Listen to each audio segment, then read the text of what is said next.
Welcome to Ray at the Movies, and welcome to my 31 days of Halloween, where I upload a video every day for the whole month of October.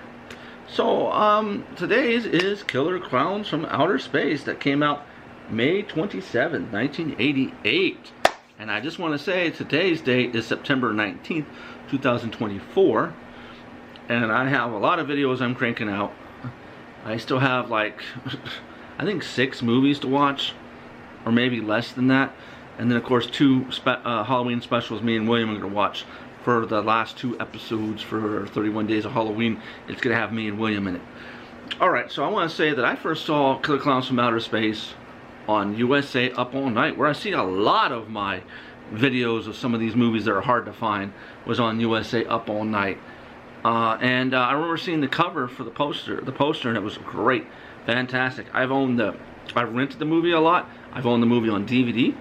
I've owned the movie on Blu-ray, and then of course Arrow Video came out with released it through them, and I got that. And then Scream Factory released the 4K, and I'm gonna go buy that. Now I don't normally double dip, and normally I will get rid of the other one, but because it's from Scream Factory, Arrow Video, and then Scream Factory, it's kind of rare that you have them where one will release in one in Blu-ray and then later in 4K.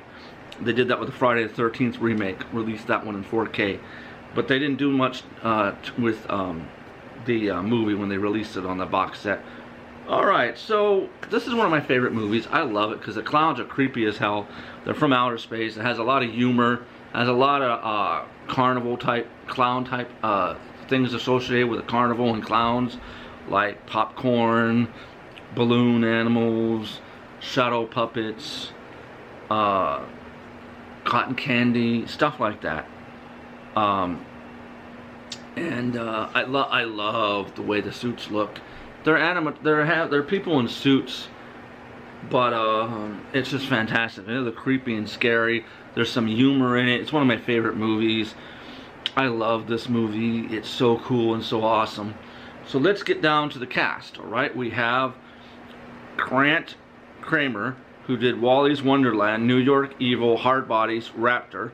Suzanne Snyder, Night of the Creeps, Return of the Living Dead 2, Retribution, Fools Rush In, John Allen Nelson, Saigon Commandos, Feast 3, Taken Liberty, Shelter, John Vernon, National Lampoon's Animal House, Herbie Goes Bananas, Ernest Goes to Camp, Blue Monkey. Now, he is my favorite part of the movie.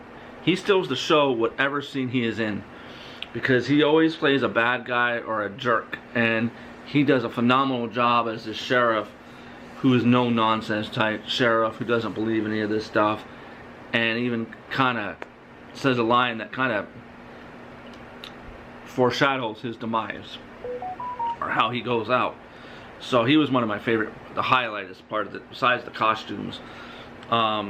So we have Michael S. Siegel, Three Fugitives, Out of Time, Where the Journey Ends, Monsternado, Peter Losey, his only movie, Royal Dano, House 2, The Second Story, Ghoulies 2, Space Invaders, The Dark Half. He's another character actor that doesn't get much love, and he's a very good actor. He's always very energetic and does a great performance on whatever movie he's in. The movie could suck, but these movies I named I liked.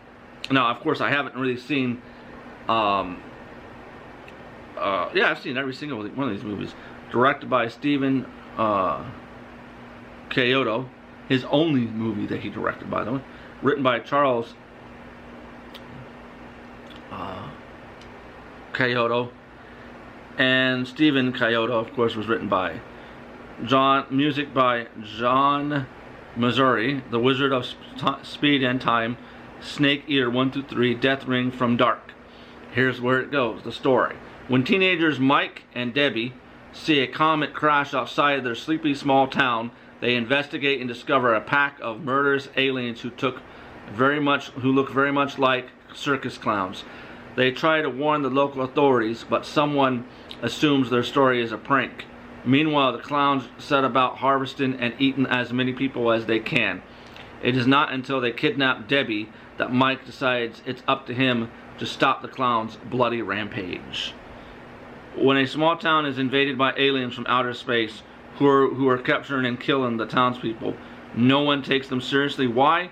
The aliens all look like circus clowns, use weapons that look clown-like, and all have painted on smiles.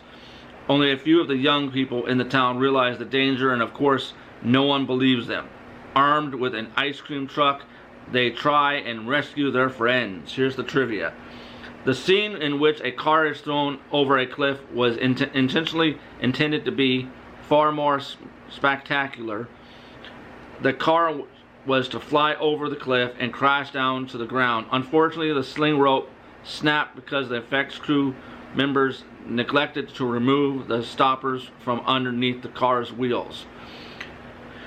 The result was what is seen in the final film. The car slowly tumbles over the edge and becomes caught on a tree. The $2 million budget went primarily on production costs. The clowns and the visual effects were created almost entirely by the filmmakers at very little cost. The Dickies, the band who wrote and performed the film's theme song, had actually not seen the film prior to writing the song. Although not a hit when it was in theaters, the film has since become a cult classic and made revenue in action figures, DVDs, and t-shirts, as well as an assortment of animatronics and other decorations from Spirit Halloween. Originally, Clownzilla was supposed to be made with stop-motion animation, but due to production costs and limited time to shoot, they made a suit instead. As John Missouri returned the Music Master tapes to the studio, people in the recording accountant and legal department completely dismissed Killer Klowns as being a complete failure that will die a quick death. Missouri responded, "Well, you don't get it. There are people that will love this movie," and there are, me and others. The characters of Mike and Debbie were meant to be a role reversal of horror movie archetypes. Mike is the dumb blonde who doesn't realize bad things are happening, and Debbie is the smarter one who catches on quickly. Originally, the film was to be titled Killer Klowns. However, the Chiodo brothers feared it would sound too much like a basic slasher movie, so they added from outer space to acknowledge the humor in the film up front. The Chiodo brothers originally did not want to reveal the clowns until later in the film. However, their executive producer insisted that they show them in the first reel. The original ending sees Deputy Dave die in the big top explosion. After test screenings, executives wanted a more upbeat ending, while the Chiodo brothers intentionally resisted and ridiculously wanting a realistic ending. They ended up reshooting the end in a parking lot in Van Nuys. Oddly enough, the Suzuki brothers always survived the explosion by hiding in the freezer of their ice cream truck. Two of the masks that were used to create the clowns in the first film were allegedly repurposed and used to portray the trolls of Ernest Scared Stupid. However, in a 2023 Zoom Q&A, a little theater in Rochester, New York, Stephen Chiodo said that the only things potentially reused were some ear props, with the resemblance in the masks being purely coincidental. This is a great film that I give 5 out of 5 because I love this film. This is a film I go by and watch all the time whenever I can. It's a fun movie. I liked it from the very beginning of the movie. It's very, the moment I saw it, because it's very creepy. I love the clown scene, especially the shadow puppets and the comet knock my block off. You'll get it, and you're not going to make a puppet out of me. Remember those lines, because those will come back later in the movie. A little spoiler, sorry. With that, I'm out of here. You have a great rest of your day, and God bless.